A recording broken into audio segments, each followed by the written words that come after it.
What's up, Archons? I'm Flightless Pheasant, and today we've got an update from Ghost Galaxy, and you know me, not gonna miss an update, especially not one with spoiler cards. We'll get to that. So, first of all, let's just go through the article like we normally do, and we'll talk our way through it. The dawn of Aember Skies approaches. Oh yes, this one is actually from the Aember Skies Gamefound, not from the Keyforging website. So, yeah, as always, you can see the URL at the top, so if you want to check it out, go over there and take a look. But, here we go. The dawn of Aember Skies approaches. Update on progress for the campaign and shipment time. Knock on microphone. Is this thing on? Hello, Archons! It's been a while since we put out an update on the campaign, and we apologize for the silence. There's been a lot going on behind the scenes, including the running of the Keyforge Vault Tour, which has pulled us away from updates on the campaign. Yeah, they've been busy. Between all the Vault Tours and Gen Con and the announcement of Discovery and Vault Assault and just everything else. They've been so busy all over the place. And we got the summer event coming up, like, oh man. But, hey, we're strapping in. We're getting Aember Skies soon, fingers crossed. And, yeah, once we've got our hands on that, then it's just going to be more mutation, and it's going to be Discovery and tokens of change, and then finally we'll talk about prophetic visions when the time comes. But yeah, it's going to be crazy. These next couple of months you're going to see a lot of my face, and hopefully at least some of it will be lore stuff. I know I've really slowed down on that, but the updates just do not stop coming. So here we are. Alright, so despite this, a lot of progress has been made in the meantime, and now is a great time to dive into these. So thank you, Gen Con attendees. Look at this, good old pictures from Gen Con. Look at Sky Jedi there getting all is he actually playing? Oh, I think he is. I think they're playing Vault Assault, because I think there's 3 of them. That's really cool. I didn't go to Gen Con, but a lot of you did. Kudos, guys. Sounds like it was a fun time. The team recently got back from Gen Con 24 in Indianapolis. The show completely sold out, and the booth saw a ton of returning and new faces. Team members like Luke Olson and Michael Hurley coordinated a lot of Keyforge demos showcasing the game to new players looking to unlock the secrets of the vaults.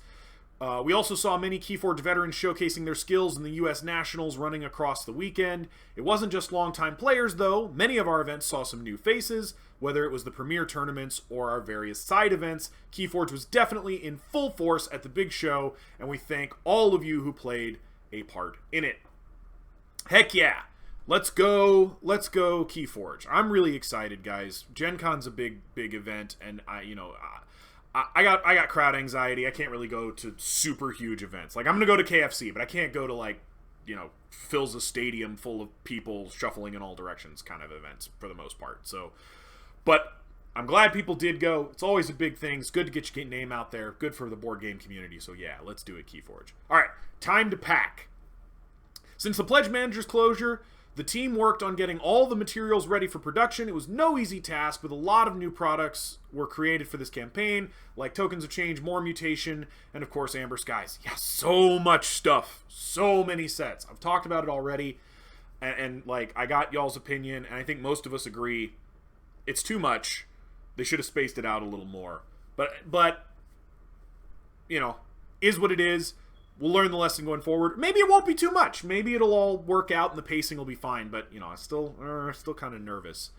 With development wrapped up, the team and our playtesters were up to the challenge, though, and everything is now complete. With development wrapping up, all files are being handed over to the production, and they're either printed or in the process of doing so. Yeah, look at those Aember Skies boxes. Look at that orange. Love it. Love it. Some of these items are ready to be packed. Yeah. Oh, I like the orange. I don't know. It's my favorite color, and it looks great.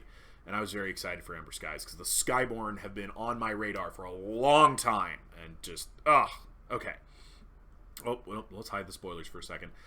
With production nearing wrap-up, we've been working on when we can start getting these rewards in your hands. The current production is the reward pledges will begin being packed this week. Shipping will follow soon after. Just like Keyforge Grim Reminders campaign, we'll begin packing with overseas rewards first and finish with the US pledges. Okay, so just like last time, expect this to be like a month and a half long process. So I don't expect US orders will be in our grubby little fingers until I would say September. But that's still pretty good. That's still keeping the production timeline we pretty much expected. So don't freak out if you don't get it this week or next week. They're like, oh, well, it's being packed this week. Some of it's being packed this week. And I imagine most of that's going to be the overseas stuff. That's going to be your Asia shipments, your Australia shipments, your maybe the Europe shipments. But yeah, this is going to be the far away stuff first, and we'll get to the US stuff later. So don't freak out. It'll probably be, I would say, another 3 weeks, 3 maybe 4 weeks. So that'll put us in early September. As there are just a few things needed to be printed still, we aren't able to pinpoint when shipping will begin. We'll have a better idea on this in the next week or so. We'll be able to share this in another update once it's more clear. I'm expecting 3 to 4 weeks for U.S. shipments to start showing up. I would lean towards 4 if it was me. So I would say like beginning of September, maybe mid-September. I expect you'll definitely have it by the end of September. And just like last time, I'll do a big box opening with you guys. We'll open up my pack or my shipment, and we'll go through some of it together. And I look forward to that. That's going to be very exciting. So, all right. Let's look at the spoilers now. I know some of you are here for this, so let's do it. All right. Excuse me, I have misplaced some spoilers. We know you're all eager to get your hands on Aember Skies to see what the rest of the set has to offer. With so many cards still yet to be discovered, we felt we all deserve some extra spoilers in the meantime, so here are 3 cards that you will find in the set. Let's do it! Red Skies. This is a Skyborn action. Play, move a friendly Skyborn creature to a flank and ready it. If a red key is forged, repeat the preceding effect. Okay. So a lot of people have been really hating on the battle line manipulation things that Skyborn can do. But honestly, I kind of like it. I think it's sort of fun. It makes your battle line a bit more dynamic. Yeah, okay, it doesn't always matter, and a lot of times it probably won't, but in this case, this is actually a really good effect, even if it didn't move your creature to a different spot in the battle line, and I think because it does, it's going to be pretty good. You can move your taunters around, you can more easily get your leaders into the center of the battle line, which this set's going to have leaders again. There's definite benefit to battle line manipulation, and I feel like it's been getting some unnecessary hate, because I think it's actually a really good mechanic. Flavor text, not going to miss it. Red sky at night. What a beautiful sight. That's a reference to a poem, I think. Maybe I'm wrong, but I think it's pretty good. Yeah, and look at this. Look at this art. Man, the Keyforge art just keeps getting better and better. All right, the next one's Icarus 2.0. We've seen a version of this before. It got spoiled earlier. I don't think it's changed, but it says each friendly creature gains action, draw a card. It seemed like a great idea until it cut all contact with the surface. Dang. Oof. That's too bad. And then Talon of Invidious, a 9-power ship.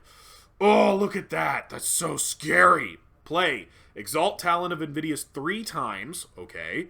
Destroyed. Move each amber from Talon of Invidious to an enemy creature. Okay. That's neat.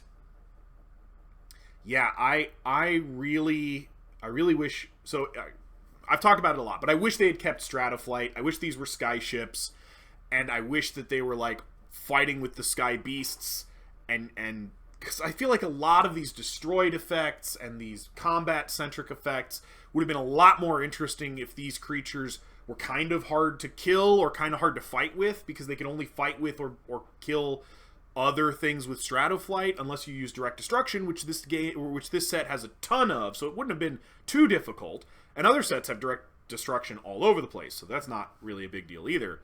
I just feel like we lost something that was going to be really pivotal to this set at a point in the process so late that its absence has sort of left a hole. And, I feel like a lot of these would have been a much more impressive or much more interesting or much more dynamic if we hadn't lost it. But then again, maybe, I don't know. Maybe Stratoflight doesn't do anything like I thought it does, and it was actually just a bad mechanic. I don't think so. I think that's probably not the case, but, maybe someday Ghost Galaxy will bless us with an explanation as to what happened, and or resurrect the mechanic in a different set. Maybe they'll put it in like a menagerie or an Unchained set where they're like, hey, here's what we were thinking. What do you think in this unofficial non-tournament format? You know, what do you think? Do you like it? Do you not like it? We thought it wasn't very good, or we didn't polish it enough, or whatever. So we didn't want to release it in an official format, but here it is unofficially. That'd be fine, I think. You know, and maybe we'd think it was good. I don't know. All right, so anyway, let's hear what their thoughts are on these cards. I think they're probably fine, but coming from House Skyborn, you'll find Red Skies. This action card sees you move a friendly Skyborn creature to a flank and ready it. As common with Skyborn cards, you'll be able to repeat the effect if you forged your red key. This can be a great way to double the value of a card in a single turn. This even includes creatures already on the flank. Another common theme you may have noted, Skyborn cares about where creatures are in the battle line. It may help fuel some other cards. Hint, hint, wink, wink. Yeah, I definitely think so. I think they're gonna do some more battle line matters stuff among the Skyborns. At least I'm hoping so. A Sky Beast not revealed yet has come in the form of a flying robot, Icarus 2.0. The Sky Beast gives all friendly creatures the action ability draw a card. Don't like what's in your hand or feel you could set up for a bigger play if you drew the right card? Use this action and begin taking steps towards your next big combo turn. It could be really good. It could be really good. It's not bad, definitely. I mean, you know, having an alternative is never bad, but it doesn't generate you Amber, and it doesn't get rid of your opponent's creatures, so you kind of got to time it when it's most beneficial. And then finally, let's take a look at the ship coming to us from House Dis, the Talon of Invidious. This ship brings the play effect of Exalt or put 3 Amber from the common supply onto Talon of Invidious 3 times. It then has Destroyed effect, move each Amber on Talon of Invidious to an enemy creature.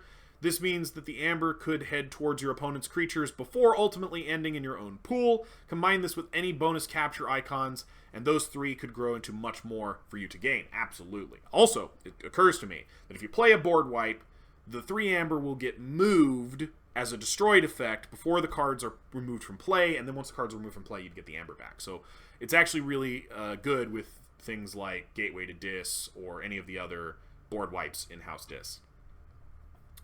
While the silence may have been concerning for some, we hope this update brings some relief and excitement. The Crucible will soon see the dawn of Aember Skies, and the Archons are ready for the next race for the Vault.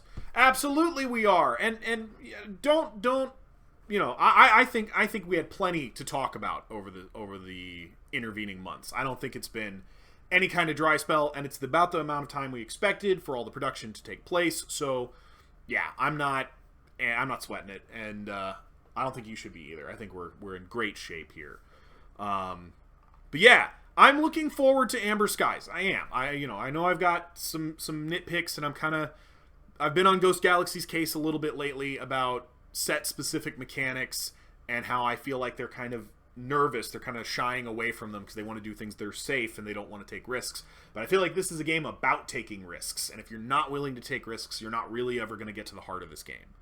But I am excited. Aember Skies does look like a lot of fun. More Mutation. I already know people who have like entire boxes of More Mutation pre-ordered that they're going to their LGS and just begging for it, just like shaking the cages, rattling the doors. And Tokens of Change looks like it's going to be a lot of fun. Winds of Exchange was fun. Tokens of Change will be fun. As long as they don't ramp up the power level on the tokens really at all, we'll probably be okay. I don't think they will too much because they did preview one for every house and they all looked pretty moderate, except maybe the Niffle. That was a little much in my opinion, but anyway, yeah. I think we're doing good stuff. I'm looking forward to it. Expect more updates in the coming weeks. I don't think they'll give us another one this week. They usually do like one a week until we're like right in the thick of shipping. And once we're right in the thick of shipping, we might get one every day for a little bit. And then shortly thereafter, I'll get my product in, I'll open it up, and we'll do a big opening on stream. We'll do a big unboxing. But yeah.